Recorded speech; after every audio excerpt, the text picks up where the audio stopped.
You ever look at the market and feel like you're watching a puppet show? You see the puppets, the stocks, the CEOs moving on stage, and you hear the noise from the crowd. But you have this nagging feeling that the real story, the thing that's actually making everything move, is happening somewhere else. That someone, just out of sight, is pulling the strings. Look, if you're short on time, here is the single most important takeaway. The puppeteer in this case is a deliberate US government mandate to ensure American AI supremacy. And understanding how a company like AMD is moving in perfect sync with this puppeteer is the key to seeing its real potential. My name is DataCat. I used to be an analyst inside a Fortune 50 company, a real corporate slave, you could say. I traded that life for this one. My channel is pretty new, just a couple of weeks old, so if you find this kind of no-hype, data-driven analysis valuable, a quick click on the like and subscribe buttons would be a huge help. It genuinely helps the channel grow and find its footing. Okay, let's get into the data. So everyone is talking about AI, but the conversation is often about the technology itself. The part of the story that isn't getting enough attention is the US government's AI action plan. And you should not view this as just another policy paper. You should view it as what it is, an American AI supremacy mandate. This is a catalyst that fundamentally de-risks the investment in domestic chip leaders, especially a company like AMD. It works on three fronts. First, it creates guaranteed demand. The plan mandates that federal agencies, the military, government offices, get their employees access to and training for AI tools. This creates a massive, stable, and high-margin customer that isn't going anywhere. It's a foundational layer of demand that isn't dependent on consumer trends. Second, it's about the supply chain. The plan has a build baby build ethos. It's actively subsidizing and streamlining the process for building semiconductor facilities right here in the US.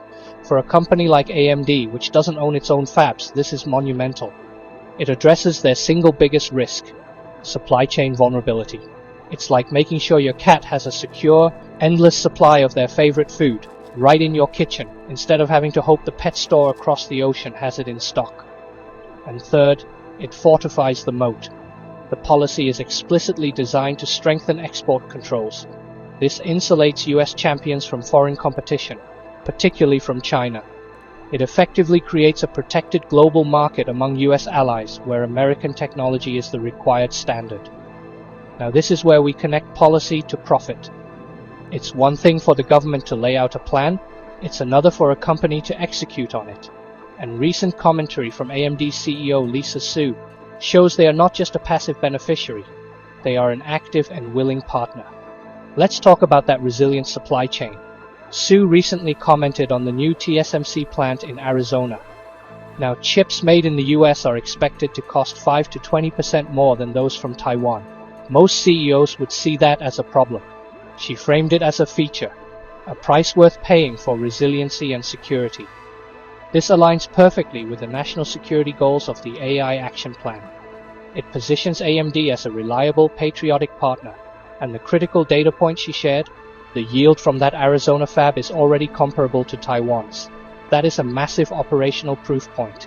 It confirms that the onshoring plan is working, not just in theory, but in practice. This positions AMD as a trusted partner for the government. Su called the AI Action Plan quite actionable and described her work with the administration on China export policy as a tricky dribble, where they are doing a good job of working with us. This isn't the language of a company fighting regulation. It's the language of a collaborator, putting them in the front of the line for CHIPS Act funding and lucrative government contracts. Finally, this all sets up AMD to be the credible alternative in a market that is absolutely exploding with demand. The government's plan supports open source models and a diverse ecosystem. Why? Because nobody, not even the government, wants to be locked into a single vendor. We all know who the fuzzy cat in the room is. With products like the MI300 series accelerators, AMD is the only other company with a portfolio that can offer a high-performance choice.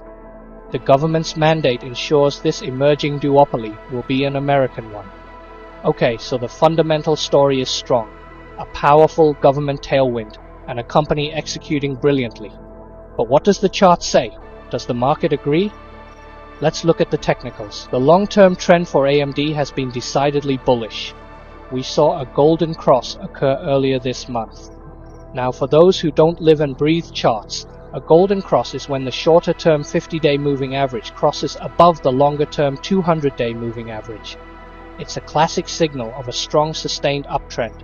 The price has stayed above both lines since, which confirms the trend's strength. Now, let's look at an indicator called the RSI, or Relative Strength Index. The RSI for AMD has been hovering between 60 and 80 since April. The latest reading is 71. Now, textbook definitions would normally tell us that a reading above 70 is overbought. Under normal circumstances, we might treat it as a signal to sell. But for a high momentum stock in a powerful uptrend, that's not the right interpretation. An RSI that can stay this high for this long is a sign of immense strength. It shows relentless buying pressure. The stock isn't tired, it's just getting warmed up. It's like a cat that has found a sunbeam. It's not going to move just because it's been there for a while. It's going to stay and soak it all in. This sustained momentum adds a layer of urgency to a pattern that's forming on the chart, an ascending triangle. You can see the price making higher lows, pushing up against a flat line of resistance right around the 160 to 170 level. This pattern is like a coiled spring, and the high RSI tells us that spring is being wound very, very tightly. The key level to watch is that resistance. A decisive breakout above that $160 to $170 zone, especially on high volume, would signal the start of the next major leg up. It would likely attract a new wave of buyers, and the measured move from that pattern projects a significant rally. Of course, no analysis is complete without acknowledging the risk. If the price fails to break out and instead breaks below the rising trend line of that triangle, the bullish pattern would be invalidated. But given the powerful fundamental story we just discussed, the path of least resistance certainly appears to be to the upside. So, to bring it all together, you have a powerful, deliberate government mandate creating a protected growth environment. You have a best-in-class management team at AMD, led by Lisa Su, executing a strategy that is in perfect alignment with that mandate. And you have a technical chart that is showing immense, sustained strength, coiling up for a potential breakout. This is the kind of convergence of factors that can define a stock's performance for years, not just quarters. That's my analysis. I'm curious to hear your take. Do you agree with this thesis? Are you watching AMD? Let me know your thoughts in the comments below. I read all of them. And again, if you got some value out of this, I'd really appreciate a subscribe. It helps me keep making these videos.